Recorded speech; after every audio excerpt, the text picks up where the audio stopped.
दिव्य ज्ञान। भगवान श्री कृष्ण ने कहा, मैंने इस अमर योग विद्या का उपदेश सूर्यदेव विवस्वान को दिया और विवस्वान ने मनुष्यों के पिता मनु को उपदेश दिया और मनु ने इसका उपदेश इक्ष्वाकु को दिया। इस प्रकार यह परम विज्ञान गुरु परंपरा द्वारा प्राप्त किया गया और राज ऋषियों ने इस विधि से इसे समझा, किंतु कालक्रम में यह परंपरा क्षीण हो गई, अतः यह विज्ञान यथारूप में लुप्त हो गया लगता है। आज मेरे द्वारा वही यह प्राचीन योग यानी परमेश्वर के साथ अपने संबंध का विज्ञान तुमसे कहा जा रहा है, क्योंकि तुम मेरे भक्त तथा मित्र हो, अतः तुम इस विज्ञान के दिव्य रहस्य को समझ सकते हो। अर्जुन ने कहा, सूर्यदेव विवस्वान इससे पहले हो चुके हैं, तो फिर मैं कैसे समझूं कि प्रारंभ में भी आपने उन्हें इस विद्या को उपदेश दिया था। अर्जुन ने भगवान से पूछा कि मैं कैसे मानूं कि आपने ये उपदेश पहले सूर्यदेव और विवस्वान को भी दिया था। श्री भगवान ने कहा, तुम्हारे तथा मेरे अनेक जन्म हो चुके हैं, मुझे तो उन सबका स्मरण है, किंतु हे परम तप तुम्हें उनका स्मरण नहीं रह सकता। भगवान कहते हैं कि मुझे तो उन सबका स्मरण है, स्मरण नहीं हो सकता। यद्यपि मैं अजन्मा तथा अविनाशी हूँ और यद्यपि मैं समस्त जीवों का स्वामी हूँ, तो भी प्रत्येक युग में मैं अपने आदि दिव्य रूप को प्रकट होता हूँ।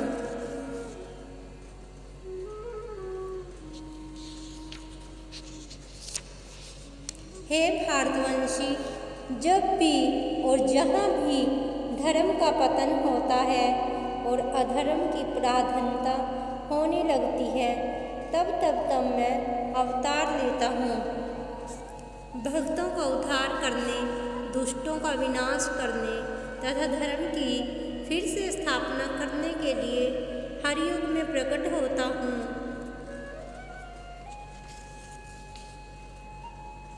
हे अर्जुन, जो मेरे अविवार्य तथा कर्मों की दिव्य प्रकृति को जानता है, वह इस शरीर को छोड़ने पर इस भौतिक संसार में पुनः जन्म नहीं लेता, अपितु मेरे सनातन धाम को ही प्राप्त होता है।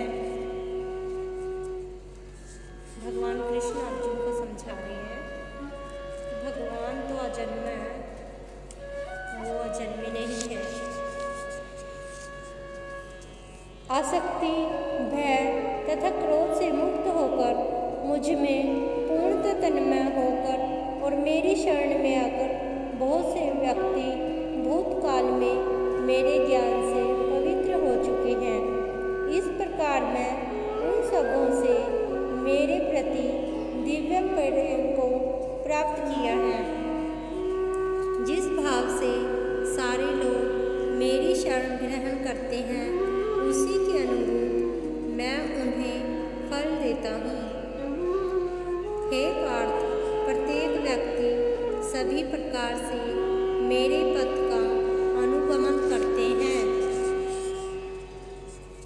इस संसार में मनुष्य सकाम कर्मों में सिद्धि चाहते हैं, फलस्वरूप वे देवताओं की पूजा करते हैं। निस्संदेह इस संसार में मनुष्यों को सकाम कर्म का फल शीघ्र प्राप्त होता है।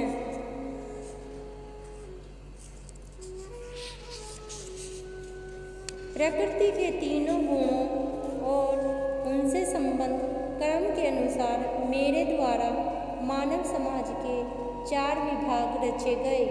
यद्यपि मैं इस व्यवस्था का सृष्टा हूँ, किंतु तुम यह जान लो कि मैं इतने पर भी अव्यय अकर्ता हूँ। मुझ पर किसी कर्म का प्रभाव नहीं पड़ता, न ही मैं कर्म फल की कामना करता हूँ। जो मेरे संबंध में इस सत्य को जानता है वह भी कर्मों के फल के पाश में नहीं बंधता। प्राचीन काल में समस्त मुक्त आत्माओं ने मेरी दिव्य प्रकृति को जान करके ही कर्म किया, अतः तुम्हें चाहिए कि उनके पद चिन्हों का अनुसरण करते हुए अपने कर्तव्य का पालन करो। कर्म क्या है और अकर्म क्या है, इसे निश्चित करने में बुद्धिमान व्यक्ति भी मोहग्रस्त हो जाते हैं। अतएव मैं तुमको बताऊंगा कि कर्म क्या है, जिसे जानकर तुम सारे अशुभ से मुक्त हो जाओगे। कर्म की बारीकियों को समझना अत्यंत कठिन है, अतः मनुष्य को चाहिए कि वह यह ठीक से जाने कि कर्म क्या है, विकर्म क्या है और अकर्म क्या है। जो मनुष्य कर्म में अकर्म और अकर्म में कर्म देखता है वह सभी मनुष्यों में बुद्धिमान है और सब प्रकार के कर्मों में प्रवृत्त रहकर भी दिव्य स्थिति में रहता है।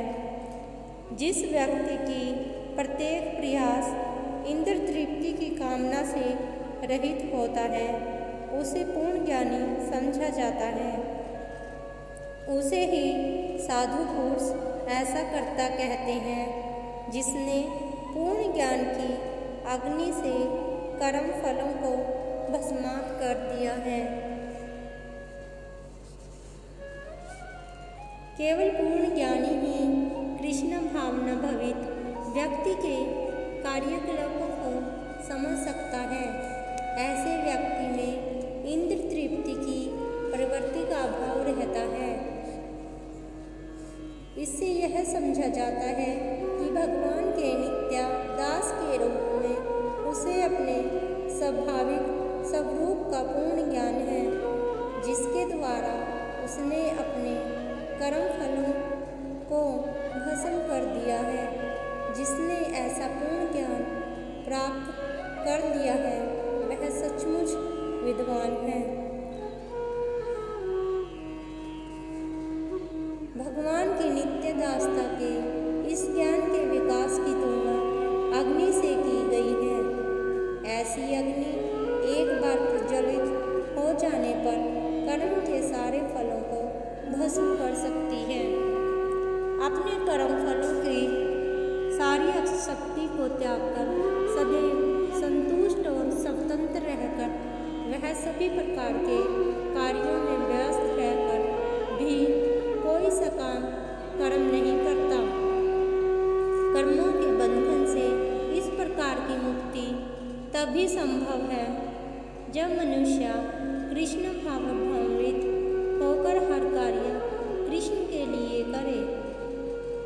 व्यक्ति भगवान के शुद्ध प्रेमवश ही कर्म करता है, फलस्वरूप उसे कर्म फलों के प्रति कोई आकर्षण नहीं रहता। यहाँ तक कि उसे अपने शरीर निर्वाह के प्रति भी कोई आकर्षण नहीं रहता, क्योंकि वह पूर्णतः कृष्ण पर आश्रित रहता है। वह न तो किसी वस्तु को प्राप्त करना चाहता है और न ही अपनी वस्तुओं की रक्षा करना चाहता है।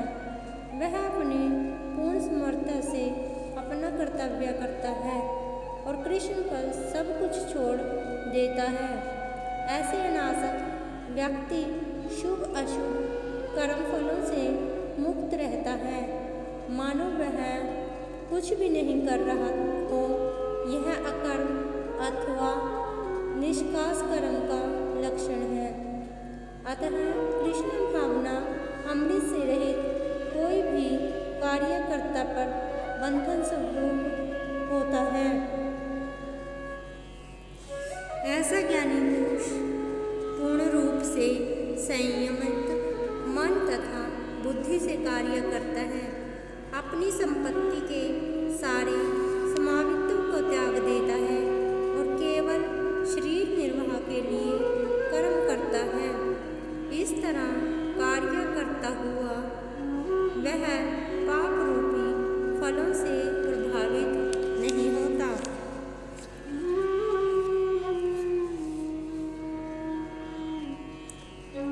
व्यक्ति कर्म करते समय कभी भी शुभ या अशुभ फल की आशा नहीं रखता। उसके मन तथा बुद्धि पूर्णतः वश में होते हैं।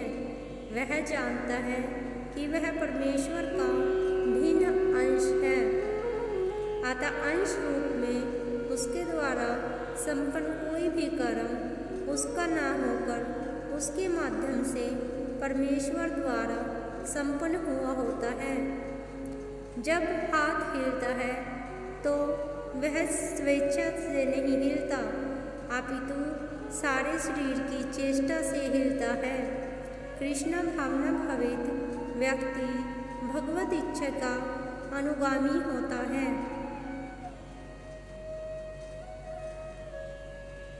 जो स्वतः होने पर लाभ से संतुष्ट रहता है, जो द्वंद्व से मुक्त है और ईर्ष्या नहीं करता, जो सफलता तथा असफलता दोनों में स्थिर रहता है, वह कर्म करता हुआ भी कभी बंधता नहीं। कृष्ण भावित व्यक्ति अपने शरीर निर्वाह के लिए अधिक प्रयास नहीं करता।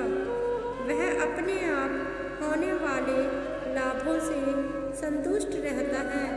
वह न तो मांगता है न उधार लेता है, किंतु यथासमर्थ वह सच्चाई से कर्म करता है और अपने श्रम से जो प्राप्त होता है उसी से संतुष्ट रहता है।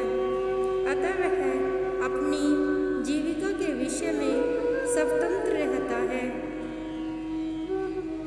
किंतु भगवान की सेवा के लिए यह संसार की दैत्यता से विचलित हुए बिना कोई भी कर्म कर सकता है।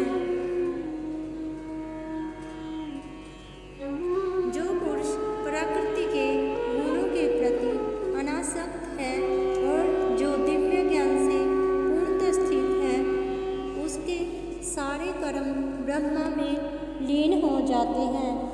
जो व्यक्ति कृष्ण भाव अमृत में पूर्णतः लीन रहता है, उसे अपने आध्यात्मिक कर्मों के योगदान के कारण अवश्य ही भगवत धाम की प्राप्ति होती है, क्योंकि उसमें हवन आध्यात्मिक होता है और हावी भी आध्यात्मिक होती हैं। कुछ योगी विभिन्न प्रकार के यज्ञों द्वारा देवताओं की भली भांति पूजा करते हैं और कुछ पर ब्रह्मा रूपी अग्नि में आहुति डालते हैं। जैसा कि पहले भी कहा जा चुका है, जो व्यक्ति कृष्णा भावना भवित होकर अपना कर्म करने में लीन रहता है, वह पूर्ण योगी है।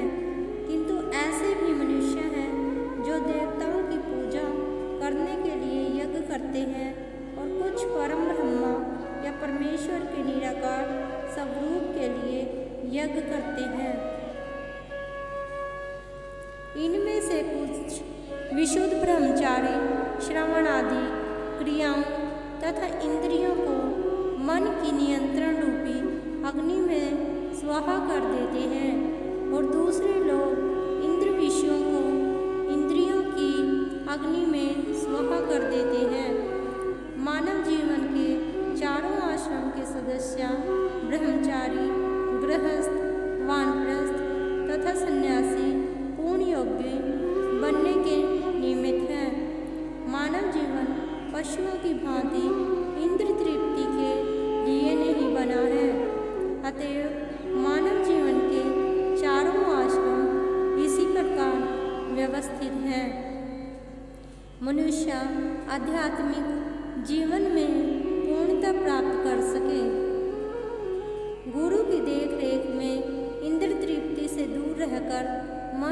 वश में कर सके। श्रवण ज्ञान का मूलधार है, अतः शुद्ध ब्रह्मचारी सदैव अर्थात भगवान के यश के कीर्तन तथा श्रवण में ही लगा रहता है।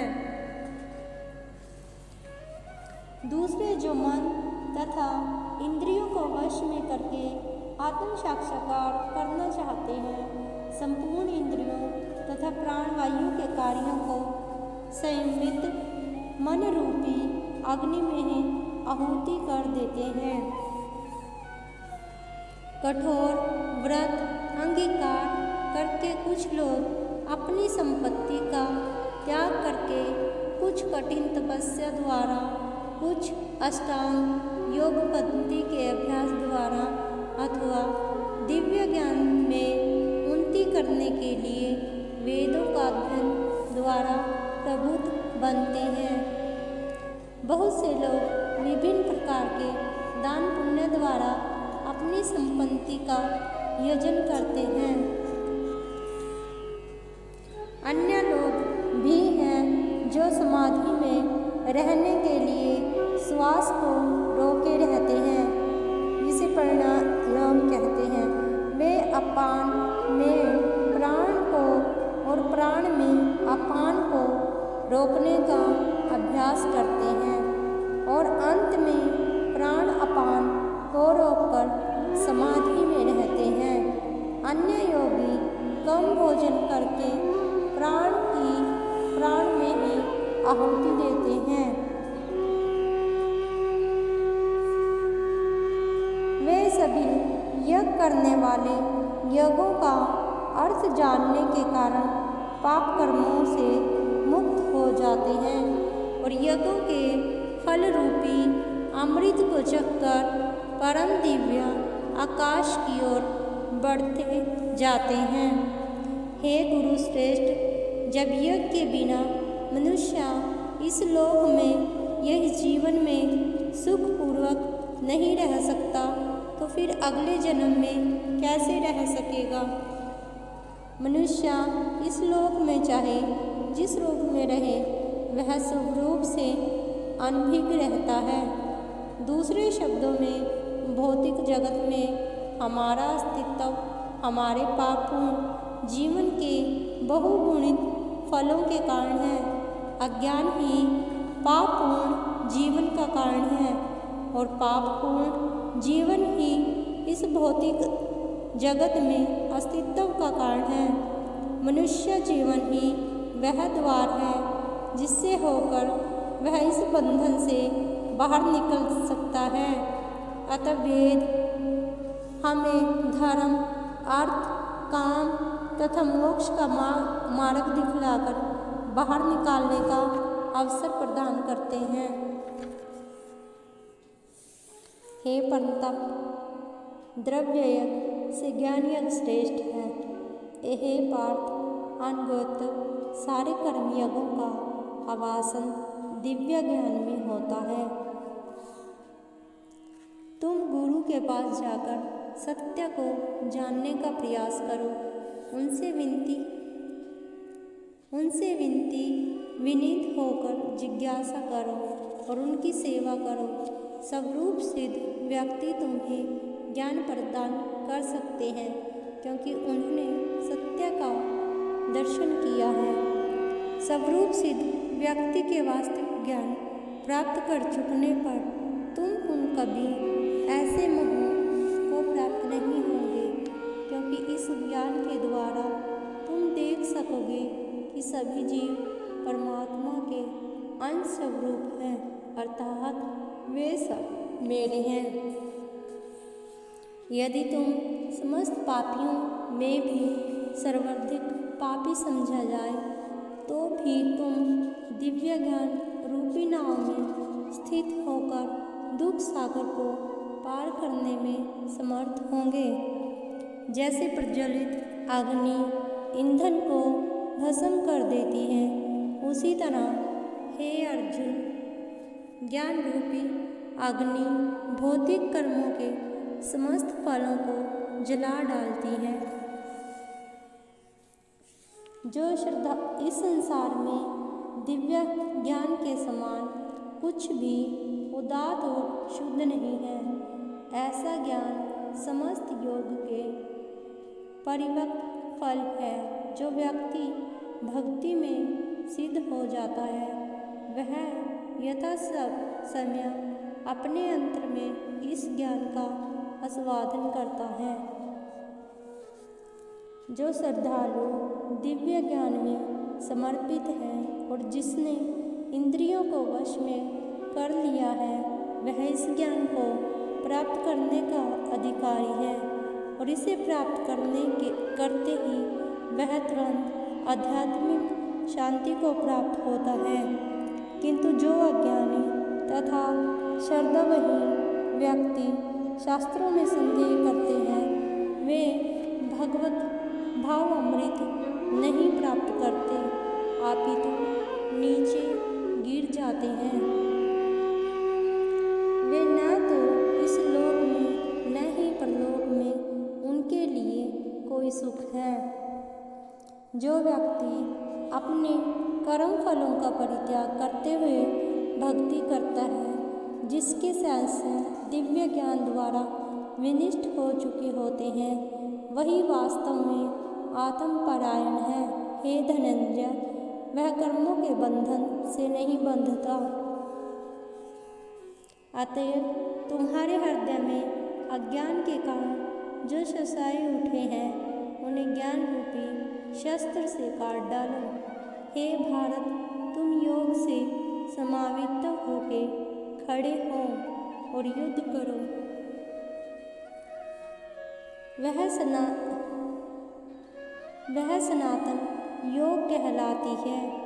योग दो तरह के यज्ञ कर्म किए जाते हैं, एक तो द्रव्य का यज्ञ, दूसरा आत्मज्ञान यज्ञ जो विशुद्ध आध्यात्मिक कर्म है।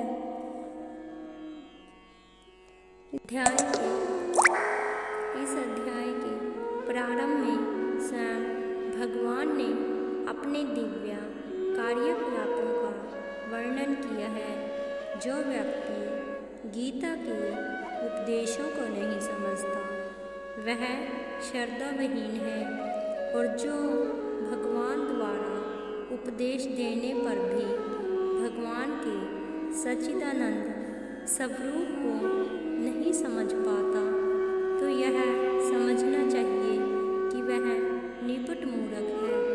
कृष्ण भाव अमृत के सिद्धांतों को स्वीकार करके अज्ञान को क्रमशः दूर किया जा सकता है। यह कृष्ण भावना अमृत विविध देव यज्ञ, ब्रह्मयज्ञ, ब्रह्मचार्य यज्ञ, गृहस्थ यज्ञ, इंद्रिय संयम यज्ञ, योग साधना यज्ञ, तपस्या यज्ञ, द्रव्य यज्ञ, स्वाध्याय यज्ञ तथा वर्ण श्रम धर्म में भाग लेकर जागृत किया जा सकता है। वे ये सब यज्ञ कहलाते हैं और ये सब नियमित कर्म पर आधारित हैं। किंतु इन सब कार्यकलापों के भीतर सबसे महत्वपूर्ण कार्य आत्मा साक्षात्कार है।